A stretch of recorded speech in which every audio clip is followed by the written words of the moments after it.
Hello everyone and welcome to my channel. In this video, we will read the last chapter of our book, An Alien Hand, and the chapter name is also An Alien Hand. Who is an alien? An alien is someone or something who or which belongs to a foreign land. The foreign land can be a planet outside. Before we read the chapter, have you heard of NASA's Viking mission to Mars? NASA is the National Aeronautics and Space Administration space agency of USA, which launched two spacecraft space satellite, Viking 1 and Viking 2. It consisted of an orbiter and a lander. An orbiter rotates around the planet and lander lands on it. The primary objective of this mission was to find possible signs of life on Mars and also research on its soil. Viking 1 was launched on 20th August 1975, which arrived on Mars on 19 June 1976, and Viking 2 was launched on 9 September 1975, which entered into Mars orbit on 7th August 1976. These spacecraft took some photographs, collected some data. The primary objective, as I said, was to find possible signs of life on Mars. Let's read the chapter. In this part, we will read that Tilu and his parent live under the surface of a certain planet under artificial condition. Tilu has heard a lot about sun and stars, but he never got a chance to see them. Tilu's father goes to his work through a secret passage, and Tilu is very interested in it and he wants to know everything about it. Tilu, how often have you been told not to go that way? But why does Daddy go there every day? Because that's his job, Tilu. That way was an underground passage. Tilu's father went every day for work along that passage, and every day he came back from that direction. What lay at the end of that forbidden route? Forbidden is something which is not allowed or banned. Not only Tilu, but a great majority of the community would have liked to know. Tilu's father was one of the selected few permitted to go that way. The above conversation invariably, that means always, took place between Tilu and his mother whenever he insisted on following his father. So whenever Tilu saw his father going through an underground passage, he was very interested to go there. And not just Tilu, many other on the planet were interested in that job. But every time Tilu tried to go there, his mother would stop him, and that would be conversation. He would ask his mother, he would question his mother, why do Daddy every day go there? And she would say that is Daddy's job. So Tilu's father was one of the few selected people who were allowed to go that way, and others were very interested to know. In fact, Tilu wanted to follow his father. He insisted on following his father. Today, however, was different. Tilu's father was enjoying a siesta. Siesta is a short afternoon nap after lunch at home, and Tilu managed to get hold of his security card. Then evading means escaping or avoiding his watchful mother's eye, Tilu made his way to the forbidden passage. A metal door barred his entry, but Tilu had watched his father slip the magic card into a slot. He did the same and the door opened noiselessly. A well-lit passage seemed to beckon him. Beckon him means call him. So today was different from other days. While Tilu's father was sleeping in the afternoon, taking a nap, Tilu managed to get his security card, and then escaping his mother's careful and watchful eyes, he went to the forbidden passage. There was a metal door which stopped him from entering, but Tilu has seen his father putting the magic card into the slot, and he did the same, and the door opened, and a well-lit passage was there which was beckoning him, that means calling Tilu. Snatching the card which had come out of another slot in the wall, Tilu started his march along a gentle upward slope. For the passage led from the underground habitat. Habitat is shelter or home, to the surface of the planet. Tilu looked forward to seeing the sun if it was daytime, or the stars if it was night, about which he had heard and read so much. So Tilu inserted the card, and then the card came out from another slot and Tilu got it. And then that path led him to gentle upward. He went little upward from the passage that was underground. That means his underground shelter or home. Tilu was looking forward. Tilu thought that he will see the sun if it was daytime, or the stars if it was night time, which he had heard so much about. But alas, that wasn't to be. But Tilu couldn't do that. Tilu had underestimated. Tilu thought the security arrangements were not sufficient to catch him. So it is said that he had underestimated the security arrangements. Invisible mechanical devices had already detected and photographed the small intruder. Detected means found, and intruder is someone who enters without permission. So invisible devices, devices which were not visible, had already found this small person who was entering without permission, sent his picture to Central Bureau where it was thoroughly checked, and before he had advanced 10 paces, a strong hand fell heavily on his shoulder. So his photographs were taken and sent to Central Bureau, their main office, and before he could even take 10 steps, a strong hand fell on his shoulder. Gently but firmly, he was escorted. Escorted means taken to. So Tilu was taken to by that hand by the security staff back home to an anxious means worried and angry mother. So Tilu could not advance because some invisible devices detected him, and then they took him to his worried and angry mother. While he was being scolded, he received help from an unexpected quarter. So mother started scolding him, and unexpectedly he received help from father. Let me explain to him, darling, said his father, who had just got up. If he is properly briefed means told or informed, he will not do such a thing again. He started to explain. So father said that let me brief him, let me explain him. Listen, Tilu, I work on the surface where an ordinary person cannot survive because the air is too thin to breathe and where the temperature is so low that you would freeze to death. So father explained that I work on such a surface where a normal and ordinary person cannot live, cannot survive because the air there is too thin. It is too thin to breathe and the temperature is so low that one would freeze to death because of the cold and low temperature. But daddy, how do you manage to survive? Tilu, being a child and being curious, asked his father, how do you survive? Because I go well equipped in a special suit with a reservoir of oxygen. So he says that I go properly, I wear a special suit which has a reservoir, that means a tank of oxygen.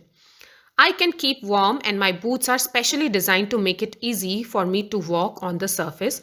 What's more, I have been trained to survive and work on the surface. So he wears a special suit and a special boot which makes him easy to walk on the surface, and he has been trained to survive and work on that surface.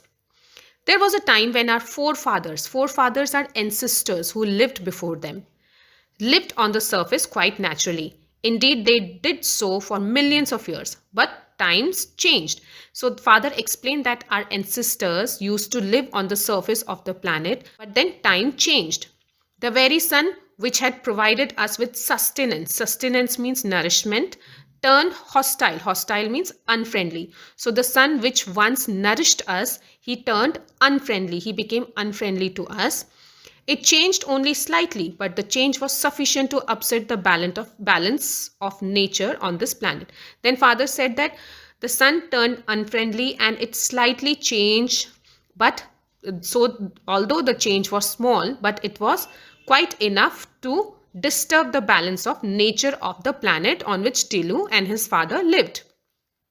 First, the birds became extinct. First, birds vanished, no longer existed. Then animals and then fish also could not bear the atmosphere.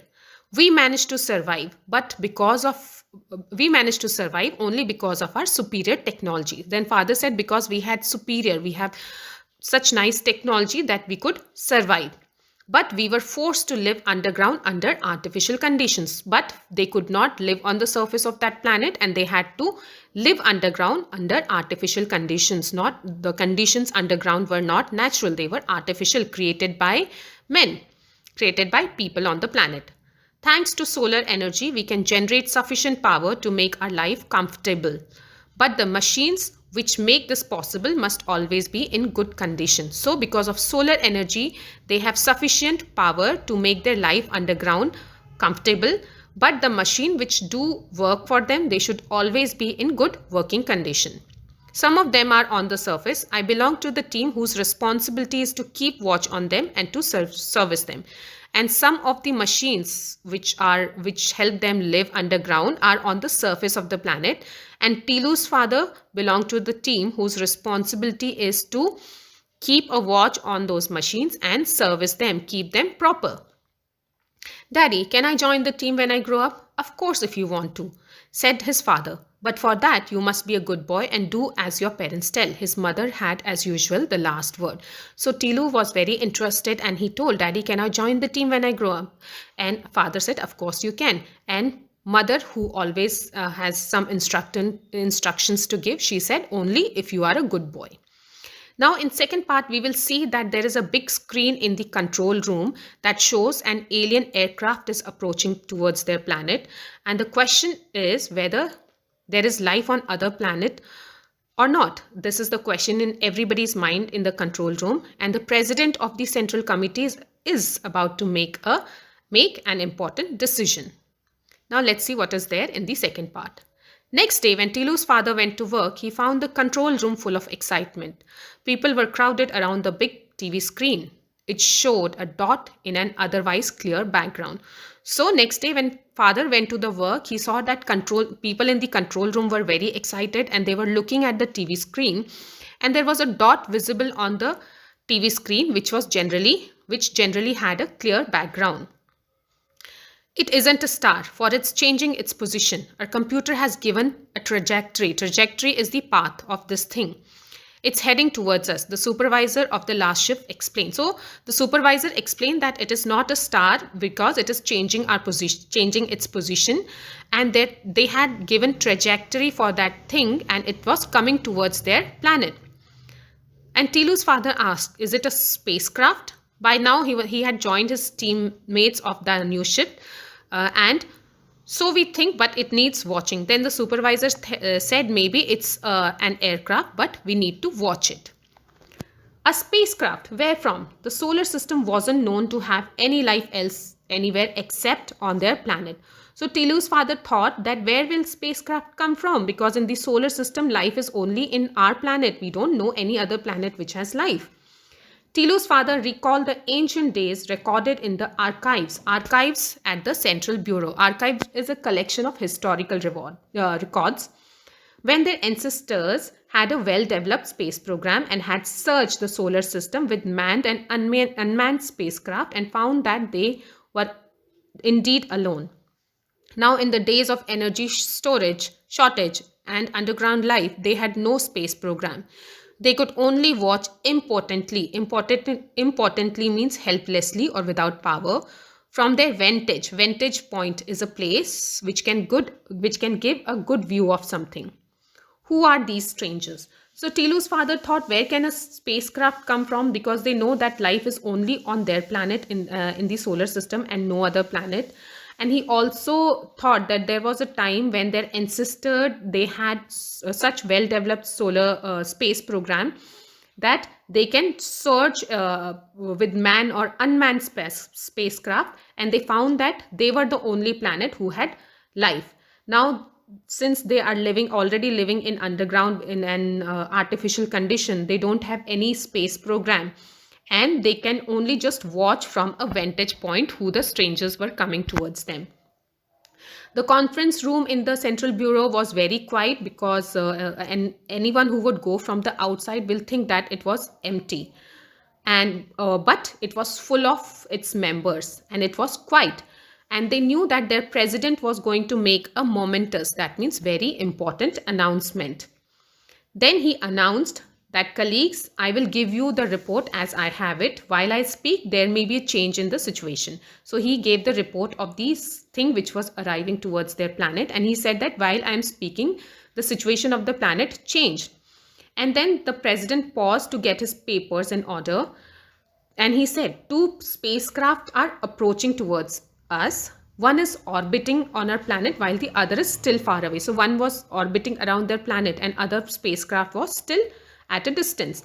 We guess they are coming from a neighboring planet. How should we react? Number 1, your views. So he said that probably these spacecraft are coming from our neighboring planets. And then he asked one person. Number one, your views on these.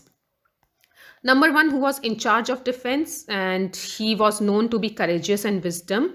He said, "Sir, I think we can totally destroy that spacecraft with our missiles, but this will not make us wiser. So because we do not have the capacity to render that craft unoperational in space, but should they land, we can render them ineffective anytime we chose." So he said that we can destroy it, but we don't have the ability to make them unoperational, to destroy them in space and make them unoperational.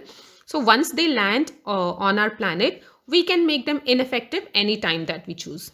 A report says that they do not contain any living being. And he also said that there is no living being on the spacecraft. There are only instruments. Then President asked number two for his opinion. And number two was the scientist of the committee. And he also said that I recommend we should not interfere, non-interference and passive observation. That means just observe it, standing or sitting at their place, since we do not know the power of the senders of these spacecraft. So they didn't know anything about the one who had sent these spacecraft, and we also don't know their intention.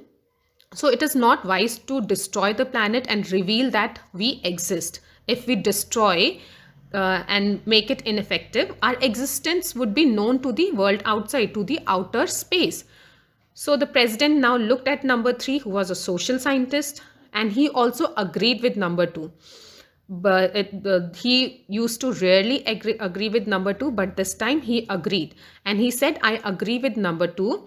And in fact, I will go so far as to say that we should keep our surface activity to minimum. That means we should stop the surface activities because it will create an impression that there is no life on the planet. And fortunately, the condition on our surface also gives the impression that there is no life on us.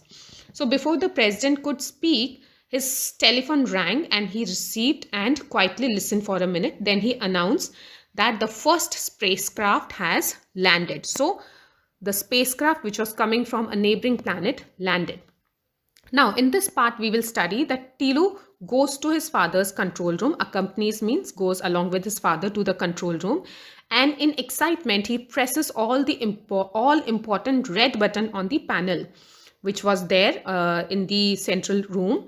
And the mechanical hand from that alien spacecraft, it stopped working. And then the mechanical hand is activated again, but it finds no sign of life on the planet.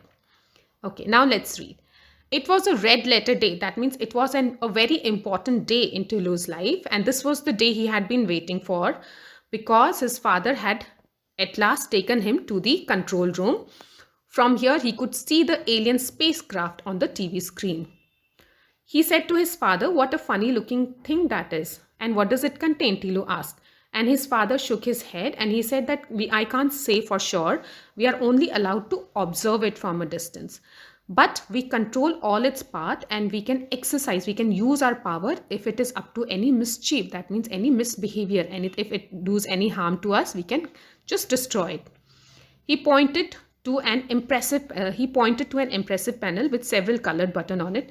Tilu looked at them wistfully. So his father pointed towards a panel which had many buttons on it, and Tilu looked at them wistfully. That means with desire. He looked at those buttons. That means he wanted to press those buttons. "Look, it's up to something, Daddy." Tilu suddenly noted some movement in the spacecraft. So when the spacecraft landed and Tilu was looking at it in its screen, then he told his daddy, "Look, Daddy, it is up to something. There is a movement in the spacecraft." And others in the control room also started seeing at the screen. All eyes were on the screen. On seeing the movement, everybody looked at the screen, and a mechanical hand emerged from the spacecraft and it went to the surface of that planet. It bent and touched the soil of the planet.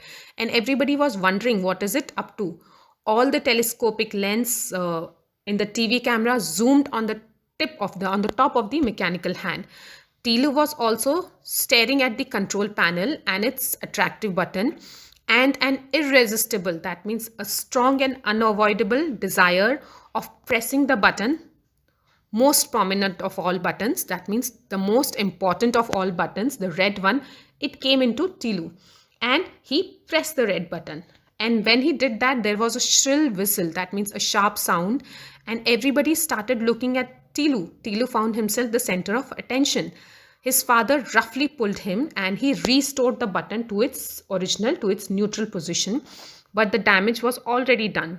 The mechanical hand from the spacecraft, it stopped working. Ceased means stopped working. So this happened. And at a press conference held by NASA in the Earth, a scientist was telling the press. So this happened in the other planet where NASA has sent its spacecraft, whereas in NASA, a press conference was happening and the scientist was briefing the world that everything has been going on smoothly with the Viking mission. So the spacecraft were actually from the Viking mission, and the scientist was explaining that everything is going smoothly. There was a small hitch, that means a small problem, that the mechanical hand which was sent to dig out the Martian soil, to take the Martian soil for examination, had developed malfunctioning, that means had some problem. We don't know the cause, but our technicians are confident they will sort it out. So when the mechanical hand stopped working, they thought that there was some problem in the mechanical hand, and their technicians are sorting that out, and they will sort it out. And after some time, the authorities released another press note that the mechanical hand has started working again thanks to the efforts of our technicians. Soils and samples are being collected and examined, and soon we will know the answer to the question whether there is life on Mars or not. Life on Mars. Of all the planets in our solar system, Mars is the nearest in location and physical condition to our Earth. So the scientists behind the Viking mission were hopeful of finding life on Mars. But they were in for a disappointment. The Viking mission found no sign of life on Mars. So have you understood, children? Actually, Tilu and his parents, they were living on Mars and they were living on underground condition. And when the spacecraft under Viking missions were sent on Mars, they couldn't find anything. The mechanical hand was from the spacecraft of Viking mission. And when Tilu pressed the button of mechanical hand, it stopped working for a minute. And scientists on Earth thought that there was a problem in the mechanical hand. In the there was a technical problem. And then when Tilu's father restored the button, the hand started working again. And the problem was solved. The scientists on Earth thought that their technicians had solved the problem. But the spacecraft took the sample and photograph, but they could never find a sign of life on Mars.